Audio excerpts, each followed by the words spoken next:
Being present, the subcommittee will come to order. Well, good morning, everyone, and welcome to the first hearing of the subcommittee on early childhood, elementary, and secondary education in the 113th Congress. I'd like to thank our witnesses for joining us. First off, we appreciate the opportunity to get your perspective on the innovative ways schools and education leaders are utilizing technology and implementing creative reforms to help raise the bar on student achievement.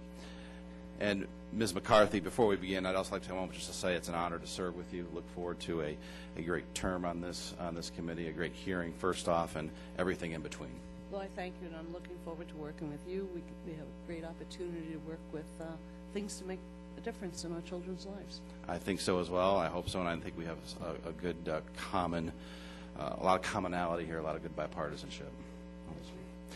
As a father of two young boys myself, I know today's kids learn differently than previous generations. I can tell that by the toys that are in our living room versus the toys I had and tools I had when I was a kid. They are more adept at effortlessly figuring out new technology and seamlessly incorporating it into our daily lives. Recognizing the wealth of technology now at our fingertips, several states are working to alter the way education is delivered to students. In Utah and Georgia, for example, state leaders have approved extensive online learning programs with coursework that can be used in addition to the education a child receives through the traditional methods. Now, this blended learning model, as it's called, provides students face-to-face interaction with a teacher while supplementing their education with online instruction, and I find it fascinating. Online coursework has also become increasingly popular for students who are interested in classes that may not be offered at their current school or who need additional assistance in certain subject areas. As online coursework becomes accepted in more states, additional families, I think across the country, will be able to use these digital classes to customize their child's education, hopefully at a lesser cost.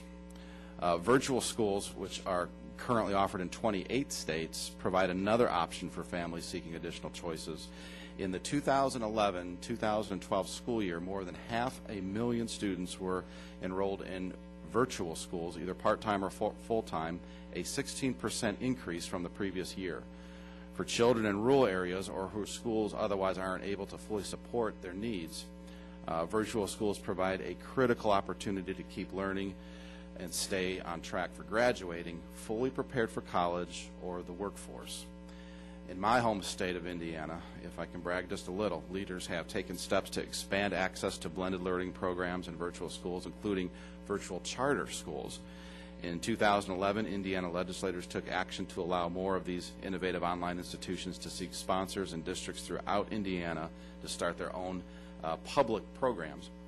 With 610,000 students currently on charter school waitlists, virtual charter schools can provide a lifeline to children who are desperate to escape an underperforming school but cannot access a brick-and-mortar charter school.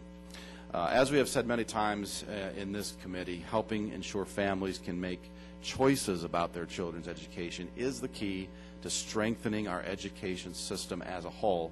I applaud the state and local education leaders who have embraced digital learning policies and hope more states and school districts will pursue these options in the near future. In the past, my colleagues and I have supported policies to provide states and school districts additional flexibility to allocate funds to help support education innovation, and I look forward to continuing exploring similar proposals in the 113th Congress and to a productive conversation this morning about the impact of blended learning and other digital education technologies on student achievement. And of course, I will now recognize my distinguished colleague, Ms. McCarthy, for her opening remarks.